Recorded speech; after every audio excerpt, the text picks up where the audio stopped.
In the bustling heart of London, a group of aging thieves gathered in a dimly lit back room of a bar. The air was thick with tension and excitement as their leader unfurled a blueprint of the iconic Hatton Garden Safe Deposit Company. With a determined finger, he pointed to the vault's vulnerable points and declared, "We're in." The team's eyes gleamed with the anticipation of both immortality in the annals of crime or the stark reality of a prison cell. Among them was Brian, a quiet janitor who had taken the job at Hatton Garden months ago. He had been meticulously noting the security routines, surveying camera placements, and gathering information critical to their plan. His heart beat a little faster each time he walked past the vault, the sound of the heavy steel doors echoing promises of their dreams. Despite his nerves, he knew that his position made this endeavor possible. In another nondescript location, Terry, the crew's tech expert, unveiled their cutting-edge tools, an advanced drill capable of slicing through steel, sophisticated lockpicks, and strategically designed explosives. The room stood silent as he demonstrated the drill's capability. Each member understood the precision needed as they aimed to penetrate one of the world's most secure vaults. The night before the audacious act, the crew meticulously reviewed their gear. Terry honed the drill bits while Carl, the steadfast driver, prepped the getaway van. Tension hung in the air as the city outside settled into its nightly calm, unaware of the impending criminal storm.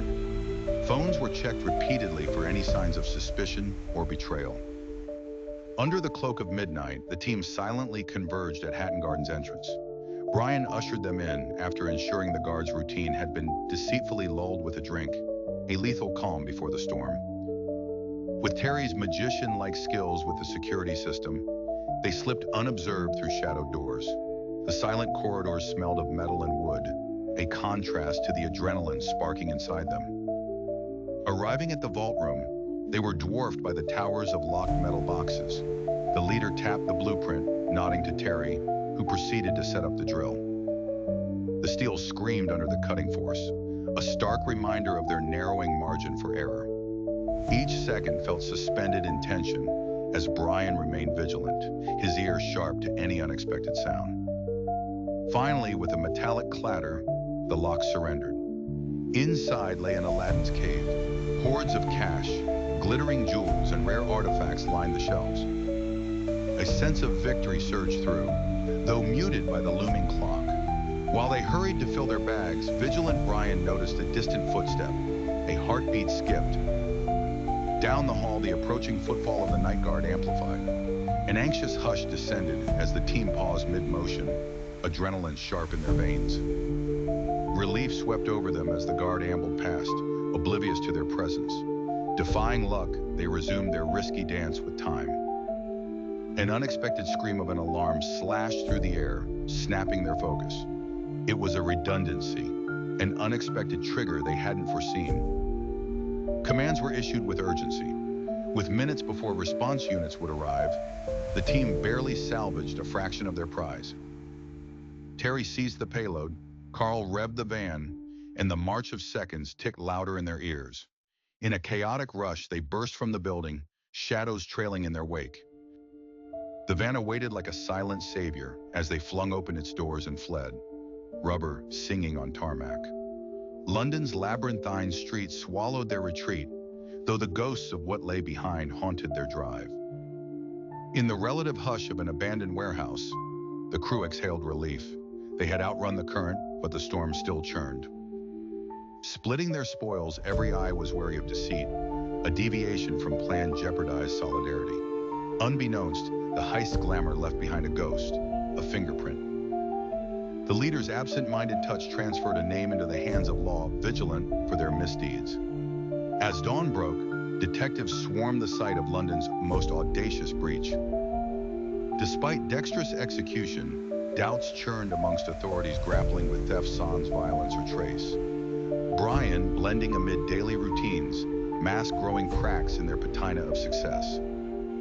Investigation as relentless as the tides pressed in. The team dispersed into the clandestine shadows of Europe and the overlooked back alleys of London, creaked under pressure while appearing uninvolved. Rumors, persistent and insistent as whispers, reached authoritative ears. Brian, once trusted, now seemed to flicker in police spotlights more keenly than the rest. Within the gang, accusations ricocheted. Did their cohort whisper secrets to shadows? Was this another trial engineered by greed? Carl received a call that threatened exposure, a sinister paradox forcing their quiet world into cacophony. Mistakes now imitated shadows. Brian's stance wavered. The crew's strengths faded like ink under rain, their cohesion crumbling.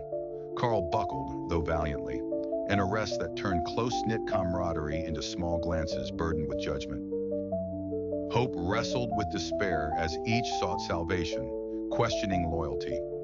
Betrayals fractured remaining bonds as Brian struck a plea for immunity, revealing fissures and flaws that zealotry overlooked.